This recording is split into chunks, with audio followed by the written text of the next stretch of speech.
안녕하세요. 토요미스테리 디바메이예요. 오늘 사건은 진짜 특이해요. 사건 전개가 완전히 막막했는데 고양이 털 한 가닥으로 아주 극적으로 범인을 찾아낸 진짜 짜릿한 사건이거든요. 빨리 여러분들한테 전해드리고 싶어요.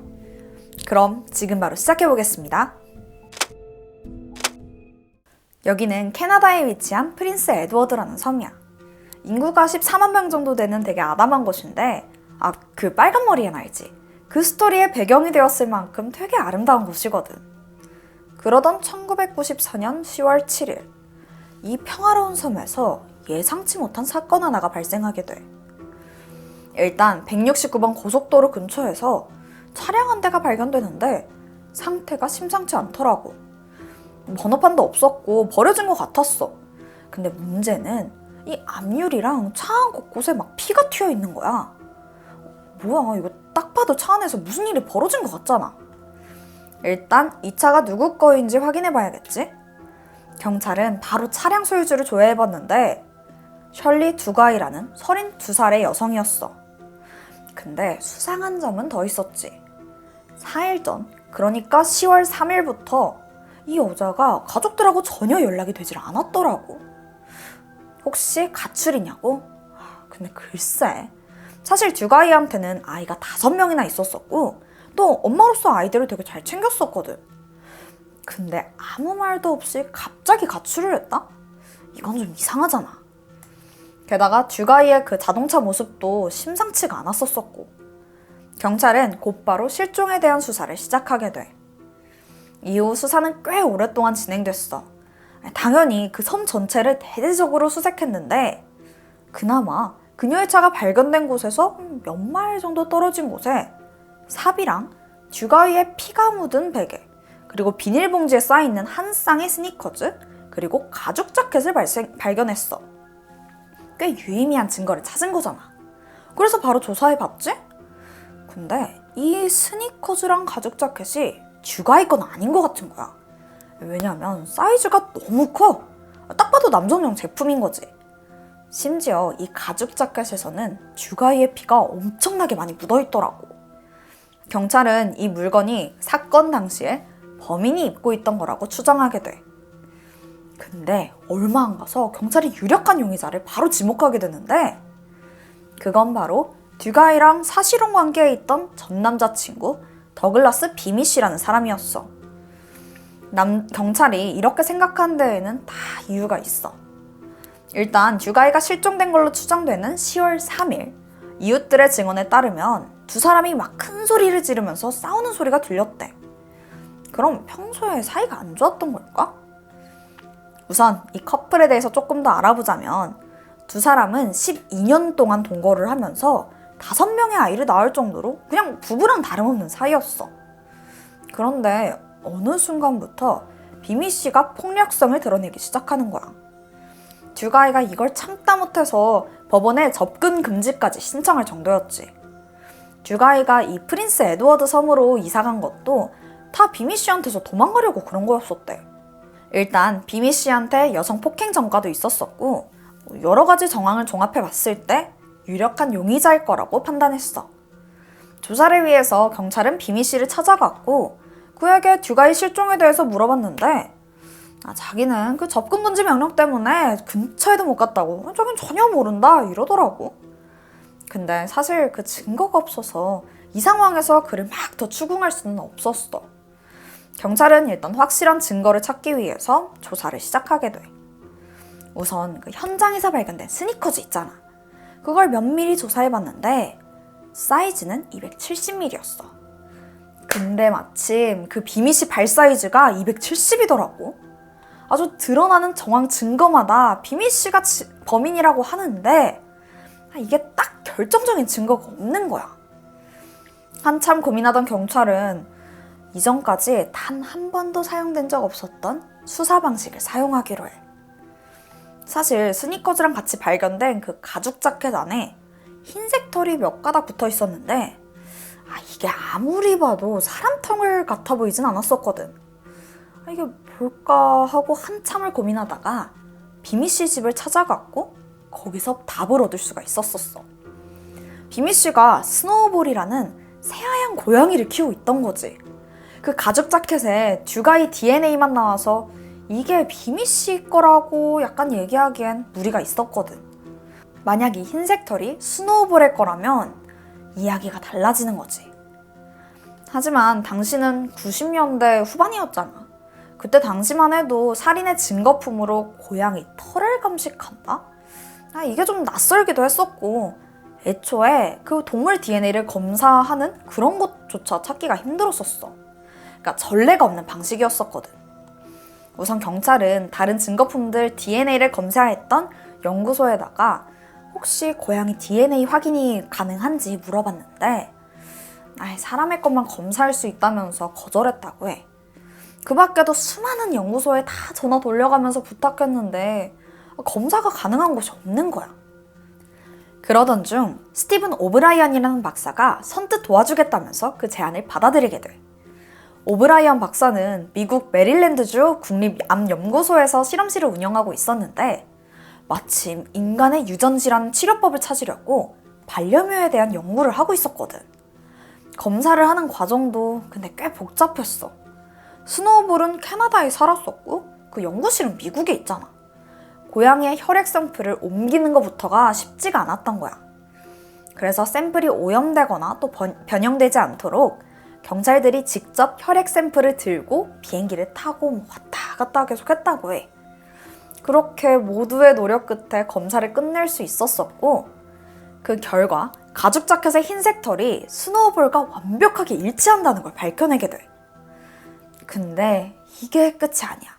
한 가지 문제점이 있었는데 그게 작고 고립됐다는 그 섬의 지리적 환경 때문에 섬 안의 고양이들이 전부 같은 유전자를 갖고 있을 수도 있다라는 가능성이 생긴 거지. 그러니까 사람으로 치자면 거기가 집성촌 같은 환경이었던 거야. 오브라이언 박사는 추가 검증 과정이 필요하다고 생각했고 섬에 다른 고양이들의 혈액 샘플을 다 채취해서 또다시 DNA 검사를 해봤지.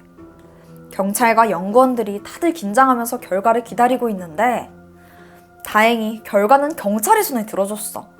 스노우볼을 포함한 섬에 있던 고양이들 모두 다른 DNA를 가지고 있었던 거지. 가죽 자켓에서 발견된 털이 스노우볼의 털이 아닐 확률이 4,500만 분의 1이었다고 해. 그러니까 이건 완전 그냥 확실한 거야. 와, 드디어 이제 증거를 잡은 거지. 경찰은 바로 비미 씨를 불러서 추궁하기 시작해. 근데 문제가 하나 더 있다? 이게 풀릴 듯이 그냥 풀리질 않아. 그게 아직 듀가이가 사망했는지 확인이 안 되는 거야.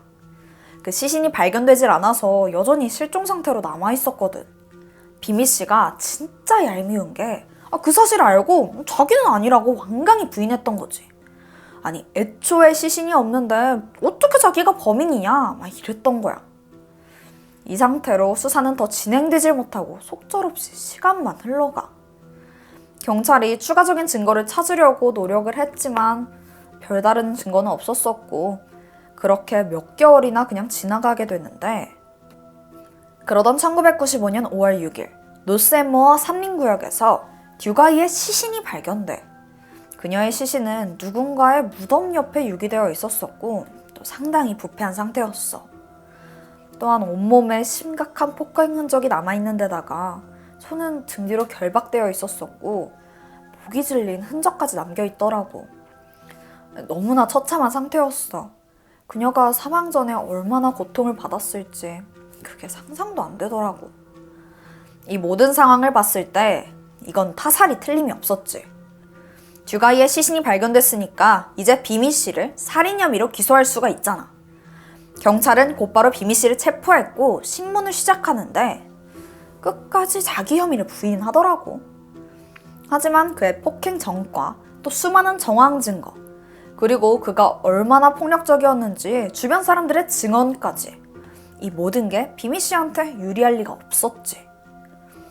1996년 7월 19일 재판은 시작됐고 오브라이언 박사는 증인으로 재판에 참석해서 이 검사 과정과 결과에 대해서 자세하게 증언했어. 이 재판은 고양이의 DNA가 살인의 증거로 채택되느냐 마느냐로 큰 관심을 받았는데 이게 여태까지 단 한 번도 없었던 케이스고, 이게 증거로 제출한다는 것 자체가 경찰과 검찰한테도 엄청난 도전이었거든. 결국 재판부는 고양이의 DNA를 살인을 입증할 유력한 증거로 채택했어. 비미 씨는 끝까지 부인했는데 그한테는 유죄 판결이 떨어졌고, 재판부는 그에게 종신형을 선고했지. 이 사건은 전 세계에서 최초로 동물의 DNA가 재판의 증거로 채택된 케이스가 된 거야. 고양이나 강아지의 털을 검사하는 법의학 분야가 아예 없었던 건 아닌데, 본격적으로 유전자 분석이 이루어진 적은 없었었고, 그 연구 결과가 그 주인의 살인을 입증되는 데 쓰인 건 더더욱 흔치 않은 일이었거든. 어쨌든 경찰과 오브라이언 박사의 이 집요한 노력 끝에 이전에는 없던 방식으로 하나의 살인사건이 해결될 수 있었어. 이 사건을 계기로 미국과 영국은 반려동물에 대한 DNA 데이터베이스를 구축하기도 했었었대. 한편 비미 씨는 종신형을 선고받은 이후에도 2번이나 항소를 신청하면서 자기 범행을 끝까지 부인하더라고. 2013년에 이뤄진 가석방 심사에서도 자기는 쥐가이를 절대 살해하지 않았다라고 주장했지만, 이런 태도는 그냥 가석방 심사에서 부정적으로 작용될 뿐이었어. 심지어 수감 중 진행된 정신과 검사에 따르면 가까운 사람들에게는 폭력성을 드러낼 가능성이 높다는 결과가 나오기도 했어. 이에 가석방 심사는 비미 씨가 다시 사회에 풀려나면 안 되는 그런 위험인물이라고 판단했고, 그의 가석방 신청을 기각했지. 근데 이렇게까지 아니라고 한다고? 근데 진짜 이렇게 오랜 시간 동안 부인하는 거 보니까 혹시 2명이 아닌가 싶었거든? 그러던 2022년 비미 씨는 심장마비가 오면서 건강이 급격히 안 좋아졌고, 이제 죽을 날이 얼마 안 남았구나 싶었나 봐. 그니까 그제서야 자기 범행을 인정했다고 해. 그러면서 하는 말이 죽기 전에 인생에 남은 죄를 청산하고 싶다 이러더라. 진짜 어이가 없지. 죽음을 앞두고서야 자기 죄를 인정한 그 비미 씨가 죽기 직전까지 죄책감에 고통스러워하길 바랄 뿐이야. 비미 씨는 현재까지도 감옥에 수감되어 있어. 그는 2가이를 잔혹하게 살해하면서 자기 반려묘인 스노우볼이 자기 발목을 잡을 거라고 전혀 생각하지 못했을 거야. 솔직히 나도 진짜 신기했거든. 이 사건 이후에 세계 각지에서는 동물의 DNA를 재판의 증거로 활발하게 이용하기 시작했어. 이 재판이 법의학계와 범죄 수사의 한 획을 그은 거나 다름없는 거지. 이렇게 점점 더 범인을 잡을 수 있는 방식이 다양해지고 있다는 게 우리한테는 너무나 반갑고 다행인 소식인 것 같아. 현재는 동물들 털뿐만 아니라 배설물들도 또 그 증거로 활용될 수 있을 정도로 기술이 많이 발전했다고 하더라고. 유퀴즈에서 박지성 교수님이 하신 말씀이 있지? 범죄를 저지르면 곧 잡힌다. 모두 너보다 똑똑하다. 끈질긴 노력으로 수사 해결뿐만이 아니라 수사 방식의 발전에도 큰 기여를 한 캐나다 경찰과 오브라이언 박사, 그리고 고양이 스노우볼에게도 박수를 보내고 싶어. 오늘 내가 준비한 스토리는 여기까지야. 그럼 나는 새로운 스토리로 다음 주에 찾아올게. 지금까지 토요 미스테리 디바 메이였습니다.